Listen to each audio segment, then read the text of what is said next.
സ്ലിമ്മായ ഫോണുകൾ ഇനി അങ്ങോട്ട് അതാണ് കേട്ടോ. അടുത്ത വരും മാസങ്ങളിലൊക്കെ വളരെ വളരെ സ്ലിമ്മായ ഫോണുകളാണ് ഇറങ്ങാൻ പോകുന്നത്.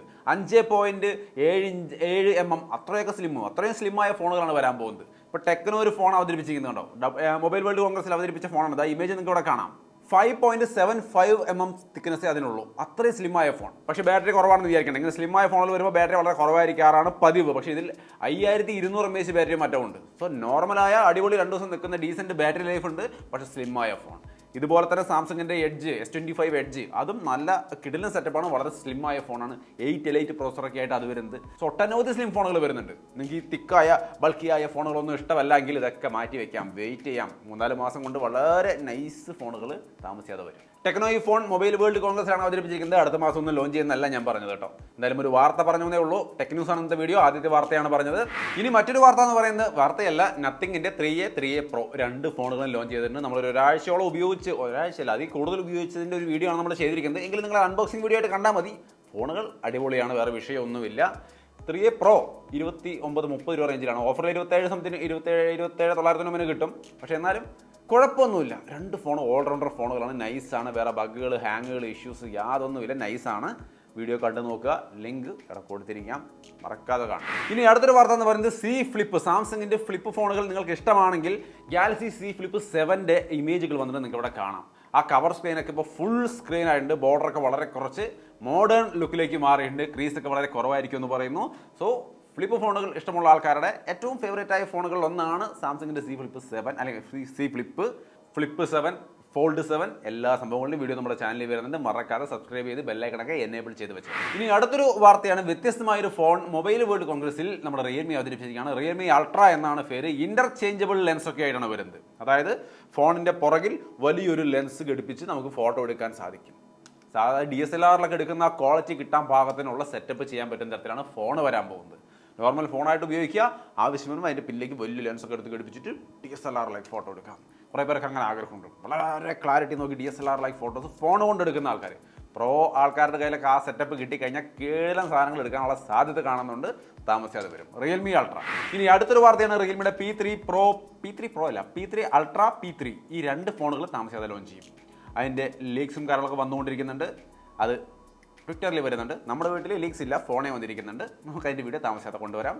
മറക്കണ്ട, സബ്സ്ക്രൈബും ബെല്ലൈക്കണൊക്കെ ചെയ്ത് വെച്ചോളൂ. ഡീറ്റെയിൽഡ് വീഡിയോ വരുന്നുണ്ട്.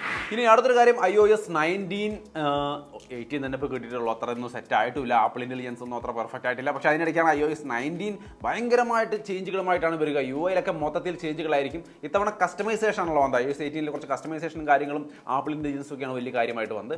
അടുത്ത തവണ മൊത്തത്തിൽ UI ചേഞ്ചുകളായിരിക്കും വരിക എന്ന് പറയുന്നു. AI ഇനിയും ഡീപ്പറായിട്ട് ഇൻറ്റഗ്രേറ്റ് ആവും എന്നുള്ള കാര്യങ്ങളും കേൾക്കുന്നു. സോ iOS 9 കുറിച്ച് നല്ല നല്ല വാർത്തകൾ വരുന്നുണ്ട്. വീഡിയോ വേണമെങ്കിൽ ഒന്ന് കമൻറ്റ് ചെയ്യുക. എന്തൊക്കെയാണ് ഇതുവരെയുള്ള വിവരങ്ങൾ എന്നുള്ളത് തീർച്ചയായിട്ടും നമ്മളൊരു വീഡിയോ ചെയ്യുന്നതായിരിക്കും. ഇനി അടുത്തൊരു വാർത്തയാണ്, ടാബ്ലറ്റ് മാർക്കറ്റിൽ ഗ്രോത്ത്, ഭയങ്കരമായ ഗ്രോത്താണ് കാണുന്നത് ഇന്ത്യയിൽ. അതായത് കഴിഞ്ഞ 1-2 മാസം മുമ്പാണെന്ന് തോന്നുന്നു ഞാൻ പറഞ്ഞിട്ടുണ്ടായിരുന്നു ഭയങ്കര ഗ്രോത്ത് നമുക്ക് ഫീൽ ചെയ്യുന്നുണ്ട് എന്നുള്ള കാര്യം.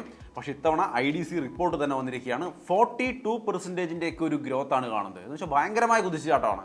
ടാബുകൾ ആൾക്കാർ വീണ്ടും വാങ്ങിച്ച് ഉപയോഗിക്കാൻ തുടങ്ങിയിരിക്കുന്നു. കുറേ കാലമായിട്ട് അത് ആൾക്കാർക്ക് താല്പര്യമില്ലാതായിരുന്നു ഒരു മേഖലയാണ് ഈ ടാബുകൾ. കാരണം ആൻഡ്രോയിഡ് ടാബുകൾ മിക്കവാറും ഒക്കെ ലാഗും ഹാങ്ങും ഒക്കെ ആയിട്ട് ആൾക്കാർ വെറുത്തു പോയതാണ്. ബട്ട് ഇപ്പോൾ ഷവമിയുടെ Mi ടാബ് വന്നതൊക്കെ നല്ലതായിരുന്നു. സാംസങ്ങിൻ്റെ ഒരു 30 രൂപയുടെ മുകളിലുള്ള ടാബുകൾ നല്ലതായിരുന്നു. സോ അങ്ങനെ ഒട്ടനവധി നല്ല നല്ല ടാബുകൾ വരാൻ തുടങ്ങി. ടാബുകൾ മോശമായതുകൊണ്ടാണ് ആ മാർക്കറ്റ് ഡൗൺ ആയത്. ഇപ്പോൾ നല്ലതുകൾ വരാൻ തുടങ്ങിയതോടുകൂടി വീണ്ടും കയറി തുടങ്ങിയെന്നാണ് മനസ്സിലാവുന്നത്. ഒരുപാട് പേര് എടുക്കുന്നുണ്ട്. നിങ്ങൾ എടുക്കാൻ പ്ലാൻ ചെയ്തിട്ടുണ്ടെങ്കിൽ ഒന്ന് മാർക്കറ്റിൽ ചെക്ക് ചെയ്തോളൂ. നല്ല നല്ല ടാബുകൾ അവൈലബിൾ ആണ്.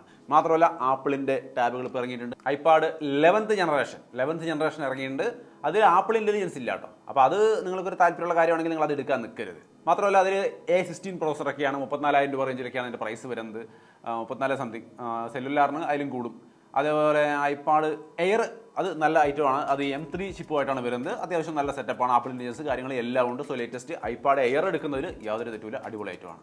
സോ ആ ഒരു ബഡ്ജറ്റ് ഒരു 50-60 രൂപ റേഞ്ചിലൊക്കെയാണ് ബഡ്ജറ്റ്. നിങ്ങൾ ഇട്ടിട്ട് ഒരു ടാബ് നോക്കുന്നെങ്കിൽ ഐപാഡിന് ഫസ്റ്റ് പ്രിഫറൻസ് കൊടുക്കാം, ഐപാഡ് എയറിന്. പിന്നെ ഇത് മാത്രമല്ല മാക് സ്റ്റുഡിയോയിൽ ലോഞ്ച് ചെയ്തിട്ടുണ്ട്. നിങ്ങൾക്ക് ഇവിടെ കാണാം അതിൻ്റെ റേറ്റും കാര്യങ്ങളൊക്കെ. 2.5-3 ലക്ഷം രൂപ ആ റേഞ്ചിലൊക്കെയാണ് അതിൻ്റെ റേറ്റ് കാണുന്നത്. അങ്ങ് ടോപ്പ് വേരിയൻറ്റ് നോക്കിക്കഴിഞ്ഞാൽ 10-14 ലക്ഷം രൂപ വരെ വരുന്നുണ്ട് മാക് സ്റ്റുഡിയോയ്ക്ക്. ഹെവി സാധനമാണ് കേട്ടോ. അതിൻ്റെ റാമും ഇതൊക്കെ നോക്കി കഴിഞ്ഞാൽ കിളി പോകും. കിടലൻ സെറ്റപ്പൊക്കെയാണ്. അത്രയൊക്കെ സെറ്റപ്പ് ആവശ്യമുള്ളവരുണ്ടെങ്കിൽ തീർച്ചയായിട്ടും ചെക്ക് ചെയ്യുക. പുതിയ വെർഷൻ ഇറങ്ങിയാണ്. ഇനി അടുത്ത കാര്യം OnePlus 13-ൽ അപ്ഡേറ്റുകൾ എത്രയുണ്ടാവും എന്ന് ചോദിച്ചിട്ടുണ്ടായിരുന്നു. 4 വർഷത്തെ അപ്ഡേറ്റ് ആണ് കേട്ടോ. OnePlus 13 R 4 വർഷത്തെ അപ്ഡേറ്റ് ആണ് കമ്പനി ഓഫർ ചെയ്യുന്നത്. Android 18 വരെ എന്നൊക്കെയാണ് അവർ പറയുന്നത്. ഓൾറെഡി 15, 16, 17, 18 കഷ്ടിയാണ്. അടുത്തൊരു കാര്യം, യൂട്യൂബിൽ ഇനി നെറ്റ്ഫ്ലിക്സിൻ്റെ സ്റ്റൈലിലായിരിക്കും വരാൻ പോകുക. നെറ്റ്ഫ്ലിക്സ്, ആമസോൺ പ്രൈം ഒക്കെ നമുക്ക് തുറക്കുമ്പോൾ ഇൻ്റർഫേസ് കാണുമല്ലോ, ആ രീതിയിലേക്ക് യൂട്യൂബിന് ഇൻ്റർഫേസ് മാറാൻ പോകുകയാണെന്നാണ് പറയുന്നത്. ഗംഭീര സെറ്റപ്പ് ആവും. അത് മാത്രമല്ല സബ്സ്ക്രിപ്ഷൻ പ്ലാനിൽ നമുക്ക് ഒരുപാട് സിനിമകളും മറ്റൊക്കെ സബ്സ്ക്രൈബ് ചെയ്ത് കാണാൻ പറ്റുന്ന തരത്തിലേക്ക് മാറുമെന്നാണ് പറയുന്നത്. സബ്സ്ക്രിപ്ഷൻ ബേസ്ഡ് എന്തൊക്കെയോ പറയുന്നുണ്ട്. സോ ഒരുപാട് മാറ്റങ്ങൾ യൂട്യൂബിൽ വരാൻ പോകുന്നുണ്ട്. ഫുൾ ടൈം യൂട്യൂബ് നോക്കിക്കൊണ്ടിരിക്കുന്ന ആൾക്കാരാണെങ്കിൽ നിങ്ങൾക്കതൊരു ഇൻട്രസ്റ്റിംഗ് ആയ ചേഞ്ചുകളായിരിക്കും. ഇനി അടുത്തൊരു കാര്യമാണ്, വിവോയുടെ S200 Ultra എന്ന ഫോൺ ഇറങ്ങാൻ പോവാണ്. ചൈനയിലാണ്, ഇവിടെ ഇറങ്ങില്ല.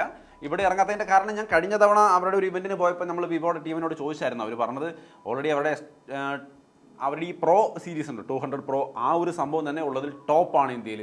അതിനേക്കാൾ മികച്ചൊരു ക്യാമറ, ഫോട്ടോസ് എടുക്കാൻ പറ്റുന്ന തരത്തിലുള്ള ക്യാമറ ഫോണൊന്നും ഇവിടെ ഇല്ല. അതുകൊണ്ട് തന്നെ അൾട്ര ഇവിടെ കൊണ്ടുവന്ന് ഇറക്കേണ്ട ആവശ്യമുണ്ടോ എന്ന് അയാൾ എന്നോട് തിരിച്ചിങ്ങോട്ട് ചോദിക്കുകയാണ് ചെയ്തത്. അതായത് ഓൾറെഡി അവരുടെ പ്രൊഡക്റ്റാണ് ടോപ്പ്, ഞാൻ അതിനോട് അവർക്ക് തന്നെ ഒരു കോമ്പറ്റീഷന് വേണ്ടി അവർ തന്നെ കൊണ്ടുവന്ന് വേറെ ഇറക്കണ്ടല്ലോ എന്നാണ്. ന്യായമായ കാര്യമാണ്. എന്തായാലും അൾട്ര ചൈനയിലേ ഉള്ളൂ, ഇന്ത്യയിലേക്കില്ല. വേണമെങ്കിൽ ചൈനയിൽ നിന്ന് ഇമ്പോർട്ട് ചെയ്ത് ഉപയോഗിക്കേണ്ടി വരും. വാറണ്ടി ഉണ്ടാവില്ല കേട്ടോ, സൂക്ഷിക്കണം.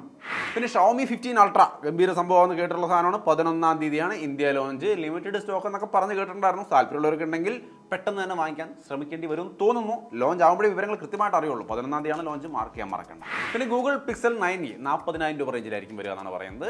ഇമേജൊക്കെ ഞാൻ ഓൾറെഡി ഷെയർ ചെയ്തിട്ടുണ്ടായിരുന്നു. റേറ്റ് എപ്പോഴാണ് അറിഞ്ഞത്, ആ റേറ്റ് കൊടുത്ത് Pixel 9e ഗൂഗിളിൻ്റെ ടെൻസർ പ്രോസസറും കാര്യങ്ങളും നിങ്ങൾ എടുക്കാൻ താല്പര്യമുണ്ടെങ്കിൽ തീർച്ചയായിട്ടും എടുക്കാം. നൈസാണ്, ആയിരിക്കുമല്ലേ. ഇനി അടുത്തൊരു വാർത്ത, പുതിയതായിട്ട് വന്നിരിക്കുന്ന വാർത്ത എന്ന് പറയുന്നത് iPhone 17 വീഡിയോ ക്വാളിറ്റി വന്നിട്ട് ഗംഭീര സെറ്റപ്പ് ആയിരിക്കും എന്നാണ് പറയുന്നത്. ഓൾറെഡി ഇപ്പോൾ നമുക്ക് ടോപ്പ് അവർ തന്നെയാണ് വീഡിയോയുടെ കാര്യത്തിൽ. എനിക്ക് iPhone 16 Pro Maxനേക്കാൾ മികച്ച വീഡിയോ സ്റ്റേബിളായി വീഡിയോസ് എടുക്കാൻ പറ്റുന്ന നൈസായിട്ടുള്ള വീഡിയോസ്, അത് എക്സ്പോഷർ ആയാലും എല്ലാം പ്രോപ്പറായിട്ട് എടുക്കാൻ പറ്റുന്ന ഒരു ഫോൺ വേറെ ഒന്നും എനിക്ക് അങ്ങനെ ഫീൽ ചെയ്തിട്ടില്ല. എപ്പോഴും ഡിപ്പെൻഡബിൾ ഇതാണെന്ന് തോന്നിയിട്ടുണ്ട്. ഇതിനേക്കാൾ വളരെയധികം ഇമ്പ്രൂവ്ഡ് ആയ ബെറ്ററായ ക്യാമറ വീഡിയോ ക്വാളിറ്റിയുമായിട്ടായിരിക്കും ഈ ഒരു iPhone 17 സീരീസ് വരാൻ പോകുന്നതാണ് മനസ്സിലാവുന്നത്. അങ്ങനെയാണ് കൂടുതലും ലീക്കുകൾ വരുന്നത്. അവിടെയാണ് അത്രയും മെയിൻ അപ്ഗ്രേഡ് കിടക്കുന്നത്. കല്ലക്കും. ഇനി ലാസ്റ്റ് ബട്ട് നോട്ട് ലീസ്റ്റ് ഒരു ന്യൂസ്, ആപ്പിളിൻ്റെ ഫൈൻഡ് മൈ ഈ ഒരു സംവിധാനം നമുക്കറിയാം. നമുക്ക് എന്തെങ്കിലും നമ്മുടെ ഡിവൈസിൽ ലോസ്റ്റ് ആയാലും ഈ ഫൈൻഡ് മൈ ഉപയോഗിച്ച് കണ്ടുപിടിക്കാൻ പറ്റും. പക്ഷേ ഒരു പുതിയ റിസർച്ചേഴ്സ് പറയുന്നത് ഏത് ബ്ലൂടൂത്ത് ഡിവൈസിനെയും ഒരു ആപ്പിളിൻ്റെ എയർടാഗ് പോലെയൊക്കെ മിമിക് ചെയ്യിപ്പിച്ച് നമുക്ക് ഇതുകൊണ്ട് ഈസി ആയിട്ട് കണക്ട് ചെയ്ത് കാര്യങ്ങൾ ചെയ്യാൻ പറ്റുമെന്നൊക്കെയാണ് പറയുന്നത്. That is very dangerous. അത് ഒത്തിരി അപകടകരമായ കാര്യമാണ്. നമ്മുടെ ഡോറിൻ്റെ ലോക്ക് അങ്ങനെയുള്ള സംഭവങ്ങളൊക്കെ ഇവർക്ക് ഹാക്ക് ചെയ്യാൻ ഈസി ആയിരിക്കും. പിന്നെ സോ അത് ഇല്ല എന്നാണ് ആപ്പിൾ പറയുന്നത്. കുറേ റിസർച്ചേഴ്സ് പറയുന്നു അത് പോസിബിൾ ആണെന്ന്. സോ അതിൻ്റെ സത്യാവസ്ഥ നമുക്ക് അറിയില്ല, വെയിറ്റ് ചെയ്യണം. ഫേക്ക് ന്യൂസ് ആവാനാണ് സാധ്യത എന്ന് തോന്നുന്നു. അങ്ങനെ പറ്റുമോ? ആപ്പിളിൻ്റെ എൻഡ് ടു എൻഡ് എൻക്രിപ്ഷനും കാര്യങ്ങളൊക്കെ ഉള്ള സെറ്റപ്പ് സംവിധാനമാണ്. എന്തായാലും കൂടുതൽ വിവരങ്ങൾ വരേണ്ടിയിരിക്കുന്നു. ഫൈൻഡ് മൈ നമുക്ക് പ്രശ്നമില്ല കേട്ടോ, ഐഫോൺ യൂസേഴ്സിന് പ്രശ്നമില്ല, ബാക്കിയുള്ളവർക്കാണ് പണി. സോ അത്രയുമാണ് കുറച്ച് ഇൻട്രസ്റ്റിംഗ് ആയി തോന്നിയ കുറച്ച് വാർത്തകൾ. കൂടുതൽ എന്തെങ്കിലുമൊക്കെ ഇൻട്രസ്റ്റിംഗ് ആയ വാർത്തകൾ വരികയാണെങ്കിൽ തീർച്ചയായിട്ടും അടുത്തൊരു ടെക് ന്യൂസിൽ നമ്മൾ കൊണ്ടുവരും. നമ്മുടെ ടെക് ന്യൂസുകൾ കൃത്യമായിട്ട് കാണാൻ വേണ്ടി നമ്മുടെ ചാനൽ മറക്കാതെ സബ്സ്ക്രൈബ് ചെയ്ത് ബെല്ലൈക്കണൊക്കെ എനേബിൾ ചെയ്ത് വെക്കുക. വീഡിയോ ഇഷ്ടപ്പെട്ടാൽ ലൈക്ക് ചെയ്യാനും ഷെയർ ചെയ്യാനും മറക്കണ്ട. വീണ്ടും ഒരു വീഡിയോയിൽ കാണാം. ബൈ.